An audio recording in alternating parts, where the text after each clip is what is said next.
साथियों, नमो बुद्धाय, जय भीम, सत श्री अकाल, अस्सलाम वालेकुम। मैं सतीश बौद्ध आप सभी का खैर मकदम करता हूँ, इस्तकबाल करता हूँ। उम्मीद करता हूँ कि आप सभी लोग अपने परिवारों में सकुशल होंगे, स्वस्थ होंगे। बात उस समय की है जब बाबा साहब को बड़ी ही मेहनत जद्दोजहद के बाद कॉन्स्टिट्यूशन असेंबली का हिस्सा बना लिया गया और जो मंत्रिमंडल बनाया गया उस मंत्रिमंडल में बाबा साहब को अभी विधि मंत्री, कानून मंत्री का पद दे दिया गया। बाकी लोगों को भी जो है मंत्री पद मिले, जिन्हें मंत्री पद मिले वो बड़ी बड़ी कोठियों में शिफ्ट हो गए, लेकिन बाबा साहब अभी भी वेस्टर्न कोर्ट रोड के कमरा नंबर 11 में ही ठहरे हुए थे, वहीं रहते थे, क्योंकि उनको अभी कोई बड़ा बंगला कोठी अलॉट नहीं किया गया था, विधि मंत्री बन चुके थे। तो ये वो दौर था जिस दौर में हिंदुस्तान, या यूं कहो कि भारत और पाकिस्तान का बंटवारा हो चुका था। यहाँ के लोग इसे हिंदुस्तान कह रहे थे और वहाँ के लोग उसे पाकिस्तान कह रहे थे। बंटवारा हो गया था। जब बंटवारा हुआ तो पाकिस्तान में जो रह रहे हिंदू और सिख थे उन्हें भारत भगाया जा रहा था, और भारत में रहने वाले जो मुसलमान थे उन्हें जो है पाकिस्तान जाने के लिए कह दिया गया था। अब ये सामान्य स्थिति होती तो ठीक था, लेकिन इस स्थिति में तो मारकाट हो गई। पाकिस्तान से ट्रेन जो दिल्ली पहुंची उसमें लाशों के अंबार लगे हुए थे। अब भारत में रहने वाले हिंदू भी इस बात को लेकर जो है गुस्से में आ गए, भारत में रहने वाले सिख भी इस बात को लेकर गुस्से में आ गए। तो दिल्ली के जो मुस्लिम लोग थे उनको भी मारा जाने लगा, पीटा जाने लगा, खदेड़ा, क्योंकि बात एक तरफ से नहीं थी ना, बात दोनों तरफ से थी।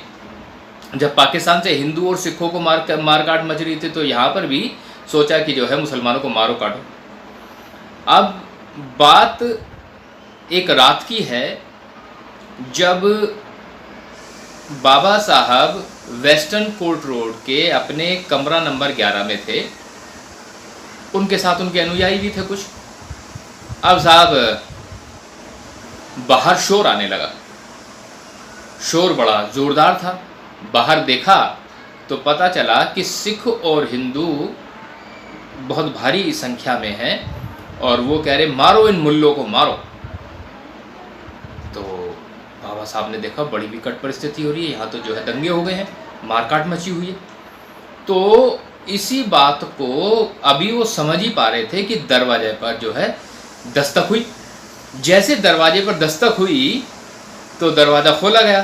तो दरवाज़ा खोला गया तो क्या पाया कि एक मुस्लिम दरवाजे पर खड़ा हुआ है और बाबा साहब से हाथ जोड़कर प्रार्थना करने लगा कि बाबा साहब, हम कुछ मुस्लिम परिवार इस आपके यहाँ शरण लिए हुए हैं, जिसका पता इन हिंदुओं को चल गया है। अब ये हमें मारने कूटने की बात कर रहे हैं, आप किसी तरह से हमें बचाओ, पुलिस को फ़ोन करो और हमें बचाओ।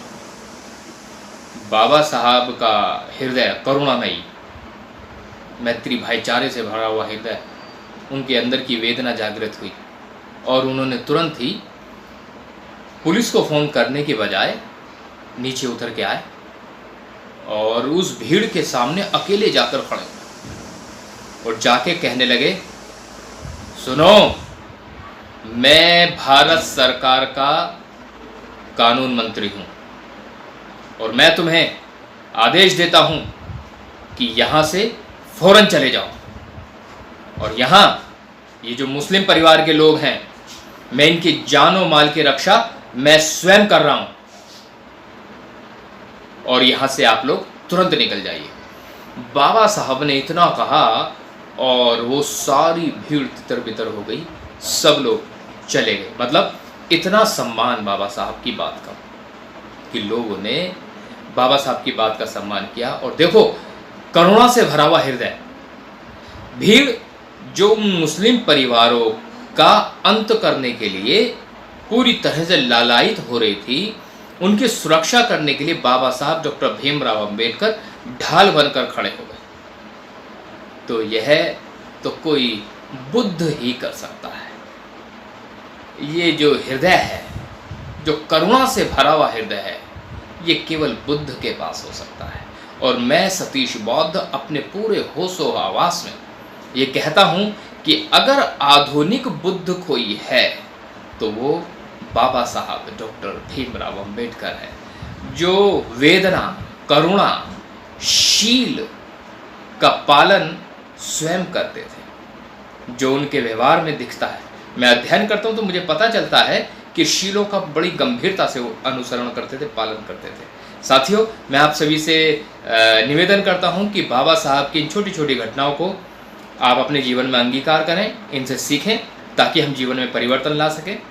बाबा साहब ही हैं जो हमारे लिए